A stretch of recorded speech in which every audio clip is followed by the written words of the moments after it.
Հրազդան գետի երկարությամբ կառուցված են հանրապետության խոշոր արդյունաբերական կենտրոնները՝ Հրազդան, Չարենցավան և Երևան քաղաքները։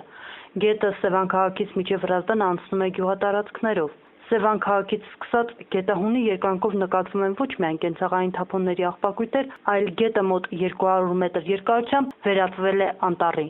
Գետը երբ հասնում է մայրաքաղաք, արդեն Սևան հիշեցնող ոչ մի երանգ չունի։ Հրազդան քաղաքի ջրառատ թաղամասի բնակիչների եւ Հրազդանի քաղաքապետարանի կողմից ուղարկված բազմաթիվ դիմումներ Հայաստանի Հանրապետության ջրային պետական կոմիտե մնացել են անպատասխան։ Դեռ 2014 թվականին Սևանա լճից ջուր բաց թողելու հետևանքով բնակիչները տուժեցին։ Ըստ բնակիչների գետի այդ հատվածում այնքան ծառեր ու թփեր են աճել, որ ջուրը հազիվ է հոսում։ Դրա պատճառով էլ երկարատևան սերունդներից նկուղները ջուր է լցվում։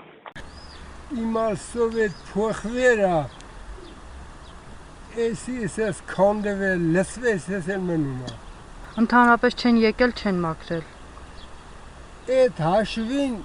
փող կերել են, բայց մաքրել են չի ազիժան։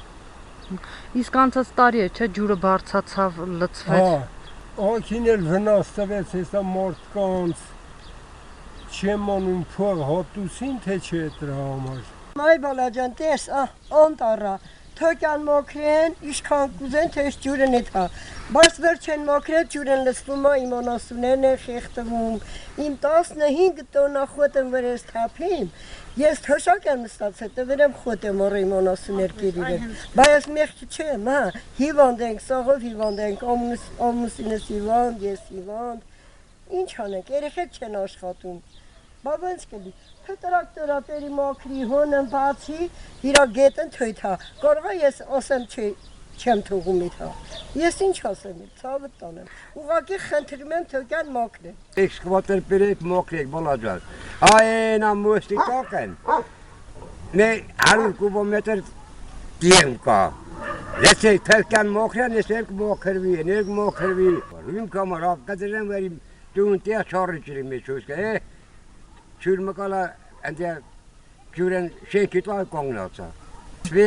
ուրեք պոլերը տակ կոյները։ Բնակիչները այս խնդրանքով բազմաթիվ անգամ դիմել են քաղաքապետարան, սակայն նրանց պատասխանել են, որ գետի հունի մաքրման աշխատանքները կատարում է ջրային պետական կոմիտեն։ 2014 թվականին Հրազդանի քաղաքապետարանը նույնպես դիմել է ջրային պետական կոմիտե գետի հունի մաքրման աշխատանքների համար, սակայն նամակը մնացել է անպատասխան։ Քաղաքապետարանի գյուղատնտեսության, բնապահպանության եւ շրջակա միջավայրի պաշտպանության բաժնի պետ Պետիկ Մարգարյանը մեծացրություն նշեց, որ երկրորդ նամակն ուղարկել են 2 ամիս առաջ, սակայն կրկին անպատասխան։ Անգամ բնակիչներն են դիմում գրել ջրային կոմիտե։ Այս հարցի շուրջ զրուցեցինք Հայաստանի Հանրապետության ջրային պետական կոմիտեի մամուլի քարտուղար Աննա Մուրադյանի հետ։ Նա մեզ հայտնեց, որ գետը չի պատկանում ջրային կոմիտեին եւ գետի հունի մաքրման աշխատանքների հետ իրենք ոչ մի կապ չունեն։ Իսկ ինչ վերաբերվում է այն նամակներին, որոնք ուղարկել է Հրազդանի քաղաքապետարանը, Աննա Մուրադյանը պատասխանեց, որ 2014 թվականին Հրազդանի քաղաքապետարանից ստացել են նամակ կապված գետի հունի մաքրման հետ, բայց վերջին ամսվա ընթացքում նամակ չեն ստացել,